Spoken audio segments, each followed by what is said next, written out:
Operation సింధూర్ను పార్టీలకు అతీతంగా మద్దతు తెలిపితే ట్రంప్కు లొంగిపోయి యుద్ధాన్ని ఎందుకు ఆపాల్సి వచ్చిందని తెలంగాణ సీఎం రేవంత్ ప్రశ్నించారు. ఇందిరాగాంధీకి ఉన్న ధైర్యం మోదీకి లేదు అన్న సీఎం రేవంత్ రెడ్డి ఏం సాధించారని తిరంగా ర్యాలీలు తీస్తున్నారు అంటూ మండిపడ్డారు. మోదీ కాలం చెల్లిన రూపాయిగా రేవంత్ విమర్శించారు.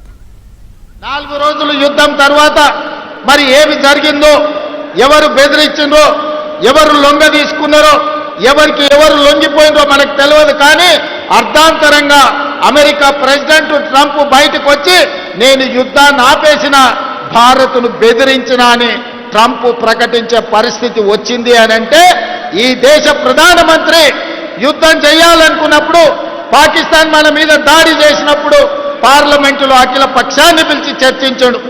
మరి యుద్ధం ఆపాలనుకున్నప్పుడు ఎందుకు అఖిల పక్షాన్ని పిలువలేదని నేను అడుగుతున్న ఈ దేశ ప్రధానమంత్రిని. ఆనాడు నీకు అవసరమైనప్పుడు మమ్మల్ని పిలిచినావు, మమ్మల్ని అండగా నిలబడ్డమన్నావు. మేము సైనికులను, అమరులైన భారతీయులను దృష్టిలో పెట్టుకొని రాజకీయాలకు అతీతంగా మోడీకి, బీజేపీకి అండగా నిలబడ్డాం. కానీ కాల్పులు ఆపినప్పుడు, యుద్ధం విరమించినప్పుడు మీరు అఖిల పక్షాన్ని ఎందుకు పిలవలేదు, అందరితో ఎందుకు సంప్రదించలేదని ఈ రోజు ఈ జై హింద్ ర్యాలీ సందర్భంగా నేను వారిని అడగదలుచుకున్నా. యుద్ధం అంటే ధైర్యం ఉండాలి, యుద్ధం అంటే వెన్నెముక ఉండాలి, యుద్ధం అంటే యుద్ధ తంత్రం ఉండాలి, యుద్ధ నీతి ఉండాలి, గుండెల్లో ధైర్యం ఉండాలి. గుండెల్లో ధైర్యం ఉన్న నాయకుడే యుద్ధాన్ని గెలిపిస్తాడు, యుద్ధ తంత్రాన్ని పన్నగలుగుతాడు. 140 కోట్ల ప్రజలు ఇవాళ ఆనాటి ఇందిరమ్మని గుర్తు చేసుకున్నారు. 1967లో చైనా అతి తెలివితేటలు ప్రదర్శించి భారతదేశం మీద యుద్ధం ప్రకటించింది. ఆనాటి ప్రధానమంత్రి శ్రీమతి ఇందిరాగాంధీ గారు తిప్పి కొట్టడమే కాదు, చైనాను ఓడించి మోకాళ్ళ మీద కూసబెట్టి చైనాకు గుణపాఠం చెప్తే, ఆనాడు చైనా మన సరిహద్దులు దాటితే ఇందిరాగాంధీ గారు తరమడమే, పొలిమేర్లు దాటే వరకు, సరిహద్దులు దాటే వరకు తరమడమే కాదు, చైనాను 1967లో ఓడించి ప్రపంచ దేశాలకు సందేశాన్ని ఇచ్చారు. భారత్ వైపు ఎవడు కన్నెత్తి చూసినా వాళ్ళ గుట్లు వీకుతాం, గోటీలు ఆడుకుంటామని చెప్పి ఇందిరమ్మ ఆనాడు నిరూపించి చైనాకు గుణపాఠం చెప్పింది. యుద్ధమన్నా, దేశ భద్రతన్నా రాజకీయాలకు అతీతమని మన నాయకుడు రాహుల్ గాంధీ గారు చెప్తే, యుద్ధమైనా, యుద్ధ నీతైనా, ఏదైనా మాకు రాజకీయమే, ఎన్నికల లబ్ధి అని ఈనాడు తిరంగా ర్యాలీ పేరు మీద నరేంద్ర మోడీ గారు బయలుదేరి కాంగ్రెస్ పార్టీని, రాహుల్ గాంధీ గారిని విమర్శిస్తున్నాడు.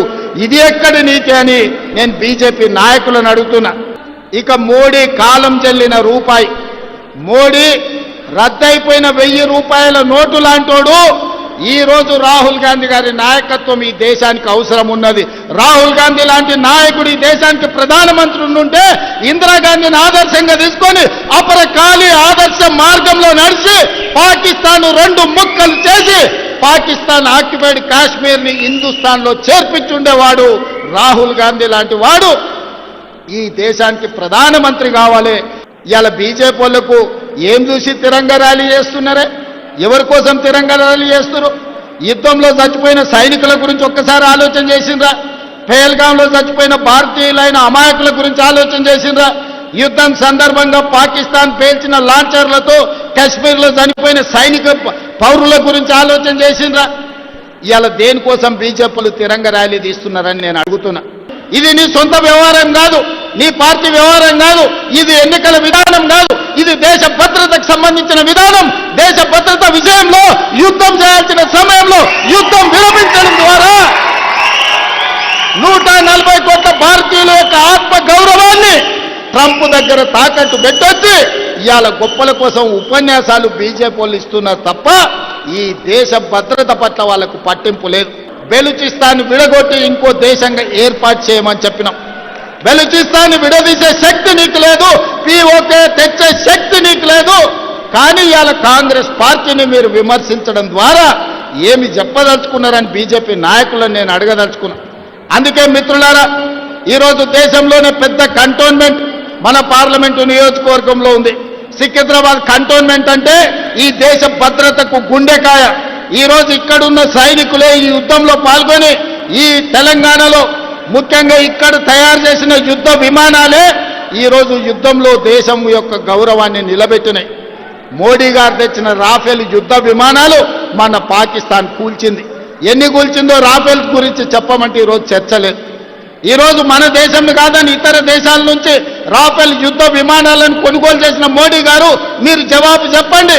మన పాకిస్తాన్తో జరిగిన యుద్ధంలో ఎన్ని రాఫెల్ యుద్ధ విమానాలు పాకిస్తాన్ నేలగూల్చిందో మీరు లెక్క చెప్పండి.